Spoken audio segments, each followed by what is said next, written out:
कांग्रेस के महासचिव व छत्तीसगढ़ के प्रभारी सचिन पायलट लगातार चुनावी दौरे कर रहे हैं। सचिन पायलट ने हिमाचल के मंडी लोकसभा क्षेत्र के कुल्लू में कांग्रेस प्रत्याशी विक्रमादित्य के समर्थन में जनसभा को संबोधित किया। इस दौरान पायलट ने कहा कि मंडी लोकसभा क्षेत्र में एक तरफा माहौल है।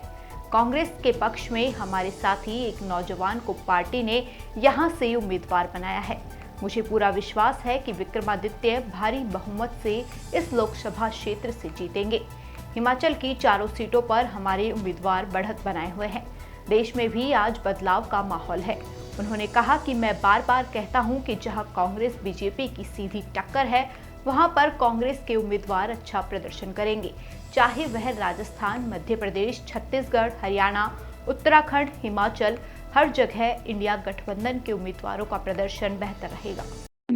बुजुर्ग माताएं बहनें यहाँ बैठी हैं। दोस्तों, आप सब जानते हैं कि चुनाव लोकसभा के देश में चल रहे हैं और आपके प्रदेश में अंतिम चरण में चुनाव है। 1 जून को वोट पड़ेगा। अब तक 5 चरणों के चुनाव हो चुके हैं पूरे देश में और पूरे देश में केरल से लेके आंध्र प्रदेश, मध्य प्रदेश, छत्तीसगढ़, उत्तर प्रदेश, उत्तराखंड, अनेक राज्यों में जाने का मुझे मौका मिला है और पूरे देश में एक ऐसा माहौल बना है और अक्सर लोग इस बारे में चर्चा नहीं करते हैं, मीडिया में छपता नहीं है, लेकिन मैं अपने अनुभव के आधार पे आपको बता सकता हूं कि देश में आज एक बदलाव का माहौल है और ये चुनाव बहुत बड़े चुनाव हैं। ये हमारे ग्राम पंचायत के, विधानसभा के या जिला परिषद चुनाव नहीं है। ये पूरे देश में एक नई सरकार का निर्माण करने का हम लोगों को अवसर मिलेगा। पूरे मुल्क में 10 साल से बीजेपी की सरकार है और सरकार भी जनता के वोट से बनती है। जनता का जो आदेश है वो सरमाते है। लेकिन साथियों, आपको भी सोचना पड़ेगा, जिन लोगों को भरपूर समर्थन देकर पूर्ण बहुमत की सरकार हम लोगों ने बनाई, जनता ने बनाई 2014 में, उस समय क्या भाषण दिए गए थे? उस समय कहा गया था कि जितना भी काला धन है वो वापस ले आएंगे पूरे विदेशों से, भ्रष्टाचार को जड़ से समाप्त कर देंगे, महंगाई को खत्म कर देंगे और बेरोजगारों को, शिक्षित नौजवान लड़के लड़कियों को हम 2 करोड़ रोजगार प्रतिवर्ष देंगे। ये बातें बोलकर 14 का चुनाव जीता था। आज 10 साल हो गए। इन 10 सालों में इस प्रदेश में सरकार कुछ समय बीजेपी की रही इससे पहले और केंद्र में सरकार बीजेपी की रही। सवाल ये उठता है कि जब इतने सारे भाषण दिए गए तो आज आप मुझे जवाब मांगो कि गैस का सिलेंडर तो 2014 में 400 रुपए का था, आज वो 1100 रुपए का है। पेट्रोल डीजल 100 रुपए लीटर का हो गया। आप ये सवाल पूछो तो भारतीय जनता पार्टी के नेताओं के पास कोई जवाब नहीं है और वो ऐसी ऐसी बातें बोल रहे हैं। मुझे कभी कभी बड़ा दुख होता है कि जिम्मेदार पदों पर बैठे लोग ऐसी भाषा बोलते हैं कि अगर कांग्रेस की सरकार बन जाएगी तो आप लोगों के मंगलसूत्र छीन लिए जाएंगे, आप लोगों के घर में अगर 2 भैंस खड़ी हैं तो 1 भैंस छीन ली जाएगी। और इस प्रकार की बातें कर कर मुझे लगता है कि चुनाव का माहौल खराब किया जा रहा है। ये चुनाव इसलिए हम लोग लड़ रहे हैं और आप सब जानते हैं कि हमारी पार्टी ने एक गठबंधन बनाया पूरे देश में, इंडिया अलायंस के नाम से। 24 पॉलिटिकल पार्टियां, अलग अलग पृष्ठभूमि की पार्टियां अलग अलग राज्यों में मिलकर चुनाव लड़ रही हैं। और आपके क्षेत्र में आप लोगों ने पिछले साल, 1.25 साल पहले पूरा आशीर्वाद देकर कांग्रेस पार्टी की सरकार यहाँ बनाई है।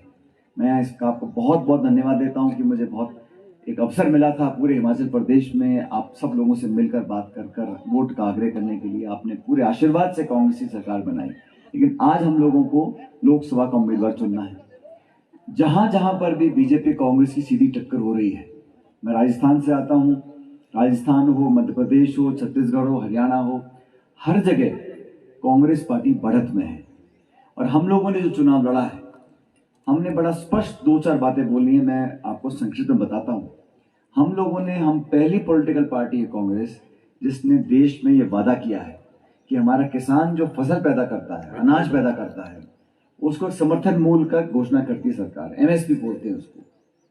और एमएसपी पे खरीद होती नहीं है क्योंकि जो बीच में जो बिचौलिए होते हैं वो कालाबाजारी करते हैं, जमाखोरी करते हैं और किसान की फसल को कम दाम पे लेते हैं।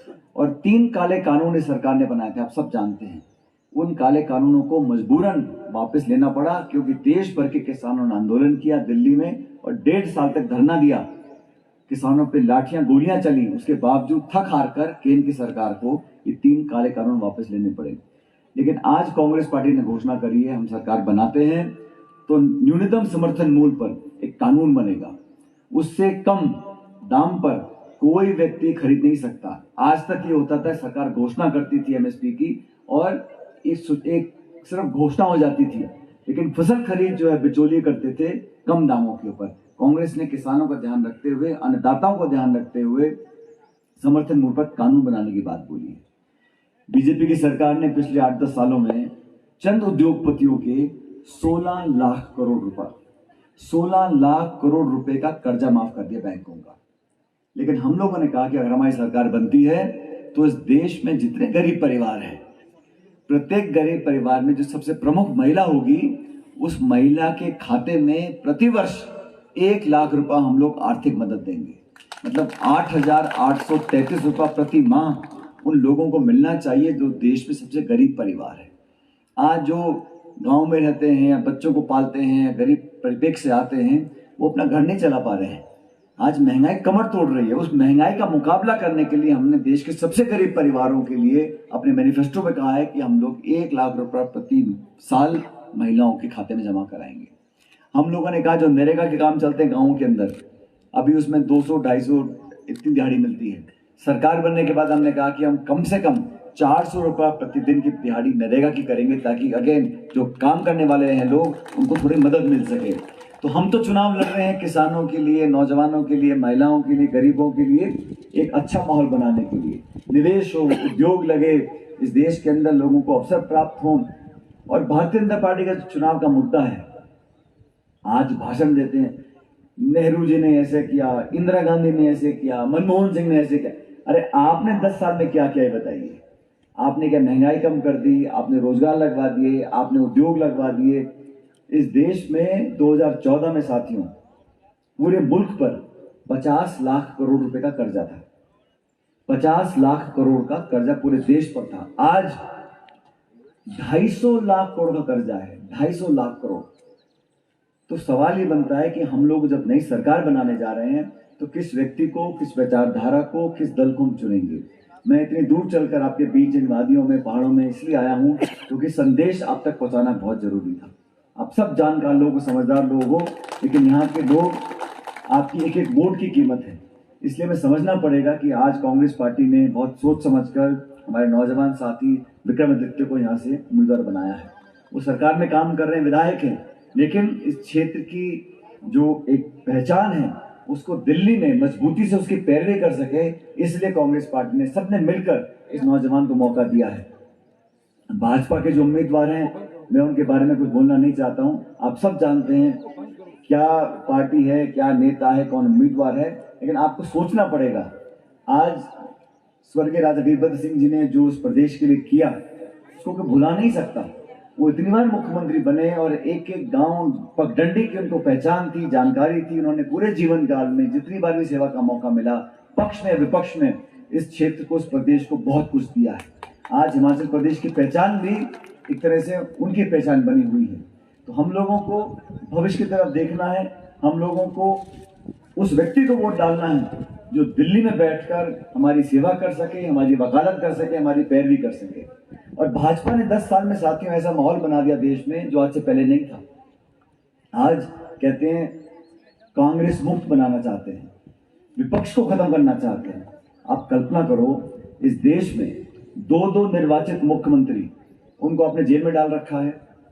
कांग्रेस सबसे बड़ी प्रमुख विपक्षी पार्टी है। कांग्रेस पार्टी के चलते चुनाव में कांग्रेस पार्टी के बैंक के खाते आपने सीज कर दिए। सुप्रीम कोर्ट को दस्तक देनी पड़ी, तब जाके हमारे बैंक के खाते खुले। आप विपक्ष के लोगों को जेल में डालो, इनकम टैक्स, सीबीआई, ईडी के छापे डलवाओ, विपक्ष के लोगों का चरित्र हनन करो, उनको बेइज्जत करो, उनकी आवाज को दबाओ, उनको तोड़ो, उनको मजबूर करो, विपक्ष की आवाज को दबा दो, मुख्यमंत्रियों को जेल में डाल दो, कांग्रेस के बैंक के खाते सीज कर दो। ये कैसा माहौल बनाना चाहते हैं? लोकतंत्र साथियों इसलिए मजबूत होता है क्योंकि संस्थाएं मजबूत हैं। ये वोट का अधिकार 52 में पहली बार वोट पड़े थे देश के अंदर। वोट डालने का अधिकार लोकतंत्र नहीं है।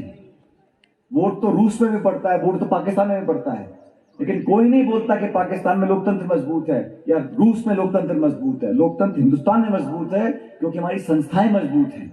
हम अपने वोट के मालिक हैं, हम जवाब मांग सकते हैं, सवाल पूछ सकते हैं। संस्थाओं को लगातार ताकत देने का काम किया। जो संवैधानिक संस्थाएं हैं, अगर वो कमजोर पड़ जाएंगी, आज सुप्रीम कोर्ट इस देश में है, सुप्रीम कोर्ट का कोई निर्णय आता है, हम सब उसको स्वीकार करते हैं, हमको पसंद हो नापसंद हो, लेकिन हम आंख बंद कर सुप्रीम कोर्ट का अंतिम निर्णय है, क्योंकि देश की सबसे बड़ी अदालत है। लेकिन जो सुप्रीम कोर्ट का जज है, वो आसमान का फरिश्ता नहीं है, वो भी इंसान है, लेकिन वो संस्था की इतनी विश्वसनीयता है कि सुप्रीम कोर्ट के जज ने कुछ बोल दिया, उसको सब लोग मानते हैं। कल को अगर उसकी विश्वसनीयता पर, उसके कार्यप्रणाली पर, उसकी आस्था पर, उसकी क्रेडिबिलिटी पर अगर सवाल उठ जाएगा तो कहां जाएंगे हम लोग।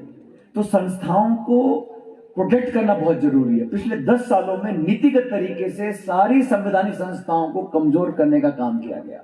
निर्वाचन आयोग हो, न्यायपालिका हो, जुडिशरी हो, ब्यूरोक्रेसी हो, मीडिया हो, ये संस्थाएं जो हैं ये लोकतंत्र को मजबूत करती हैं। लोकतंत्र में जितना काम पक्ष का है उतना विपक्ष का है। अगर पक्ष विपक्ष बराबरी से संवाद नहीं करेंगे, चर्चा नहीं करेंगे, आपस में एक दूसरे का सम्मान नहीं करेंगे, तो लोकतंत्र कमजोर होता है। इस देश में अलग अलग धर्म के लोग रहते हैं, अलग अलग जाति बिरादरी के लोग रहते हैं, अलग अलग आस्था लोगों की, अलग अलग खान पीन है, व्यवहार है, भाषा बोली है, लेकिन सबसे महत्वपूर्ण ग्रंथ जो इस देश का है, सबसे महत्वपूर्ण जो किताब है, ग्रंथ है, वो हमारा संविधान है। उस संविधान के तहत ही देश चलेगा, किसी की पसंद नापसंद से नहीं चल सकता। और ये मुझे लग रहा है कि बार बार भाजपा के नेताओं को आगे बोलना पड़ रहा है कि हम संविधान से कोई छेड़छाड़ नहीं करेंगे, हम आरक्षण से कोई छेड़छाड़ नहीं करेंगे। क्यों बोलना पड़ रहा है? आपको सफाई देने की नौबत ही क्यों पड़ी है? कभी आपने सुना अटल बिहारी वाजपेयी जी को बोलते हुए या राजीव गांधी जी को बोलते हुए? वो प्रधानमंत्री थे, 400 पार का नारा देते हैं, 400 सांसद तो राजीव गांधी जी के पास थे। कभी राजीव गांधी ने बोला कि मैं भाजपा को खत्म करना चाहता हूं या मैं आरक्षण को खत्म करना चाहता हूं या नहीं करूंगा? ये सवाल उठा क्योंकि भारतीय जनता पार्टी सत्ताधारी दल है, सरकार के अंदर से आवाज उठ रही है कि संविधान में कुछ बदलाव होगा, आरक्षण से छेड़छाड़ होगा। इसलिए साथियों, ये चुनाव बदलाव का चुनाव है, ये चुनाव हमारे भविष्य को संरक्षित रखने का चुनाव है। और आप सब लोग इतने दूर के इलाके में, ग्रामीण क्षेत्र में रहते हो, लेकिन आपका एक एक वोट कीमती है। इसलिए आपसे मैं करबद्ध निवेदन करने के लिए, हाथ जोड़कर आपसे प्रार्थना करने के लिए आया हूं कि एक एक वोट आप हाथ के निशान पर 1 तारीख को बटन दबाकर विक्रमादित्य को जिताकर भेजिए। इस नौजवान को मैं बहुत लंबे अरसे से जानता हूं और वीरभद्र सिंह जी के साथ मैंने काम किया है। जब वो संसद में थे, मंत्री थे, मैं भी संसद में था। हमारा पुराना रिश्ता इस परिवार से भी, लेकिन पार्टी के लिए आज महत्वपूर्ण नहीं है कि कौन व्यक्ति हो, कौन चीज और कौन उम्मीदवार। आज दल और पार्टी महत्वपूर्ण है।